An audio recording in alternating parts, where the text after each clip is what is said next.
Very good morning to you. England are playing down Wayne Rooney's ankle problem ahead of Sunday's showdown with Germany. Sky Sports News understands that Julian Lescott is still hopeful of completing a move to Manchester City despite having a written transfer request turned down by Everton today. England have been training after their events last night when they beat Slovenia by a goal to nil. These were the scenes at the Royal Bafokeng complex earlier on today. There was a slight worry about Wayne Rooney. It could be the day of the underdog here at Portsmouth. That's exactly what they're hoping today. They're 16-1 outsiders to beat Chelsea tomorrow. What we're learning here tonight here on Sky Sports News, Wande Ramos has been sacked, Damian Kamoli has gone too, so has Gus Poyet and Marcos Alvarez. News breaking tonight that Portsmouth have reluctantly agreed to hold talks with Tottenham Hotspur about Tottenham's approach for Harry Redknapp. Jamie Redknapp is here in the studio to reflect on what happened last night. What was the difference in approach last night, Jamie? Welcome to Southsea Common. Tomorrow at Wembley, the Portsmouth supporters are hoping to paint it white. But if you haven't got a ticket for the FA Cup final, well, this is the place to be.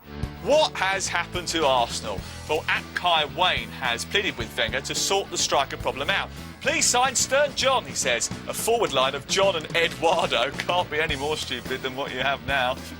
The Gunners really are under pressure. Welcome along. Action from Oakwell and the Emirates Cup as Arsenal take on Atletico Madrid and Rangers beat PSG. Gentlemen, you've got your sombreros on, you've got your big flag as well, and you're going to the FA Cup final tomorrow. How important is it for you to be here? So that is a football signed by a World Cup winner, a man who scored a hat-trick in the 1966 World Cup final. If you want to take it home with you tonight, it's really easy. Cricket, the day today has been abandoned as far as the third Ashes Test is concerned. No balls bowled, and this is why. Now, Jason, can I just ask you what you think about this decision, if indeed Harry does decide to go to White Hart Lane? Because, you know, he's got a great reputation in football. This is a guy who's succeeded everywhere he's been, maybe apart from Southampton. This is a big job going to Spurs, isn't it? What about the more relaxed approach from Fabio Capello? How much of an influence did that have? The idea that he let the players have a beer the night before and there was a bit more bonding going on and he sort of softened his demeanour. Let's bring you some cricket news, and Kevin Pietersen will miss the one-day series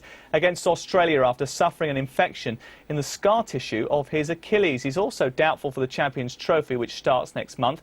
Of more immediate concern, though, to the ECB is the form and fitness of the players in contention for deciding Ashes Test next week. Now, Lucius, what's all this salmon pink and burgundy and white tomorrow? I know Chelsea are in their home colours, so they can't wear blue. Indeed. Tell us about it. Can I just ask for clarification? Are you the Tottenham manager?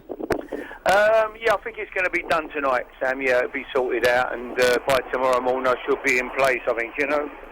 And will you be at the game tomorrow? Because, of course, yeah, I it's will. Bolton Wanderers. I'll go to the game. At Darren_Byfield is back. He's got another solution. I think the Premier League should forget about goals and give points for best performances. Good shout, Daz.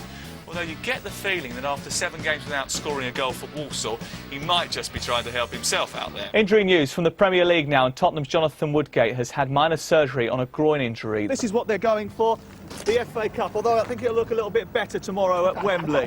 What's it like for players when they play Germany? Because the pressure and the history weighs so heavy on their shoulders at the best of times, but Germany's a whole different kettle of fish, isn't it? But I suppose no one's, what's that word?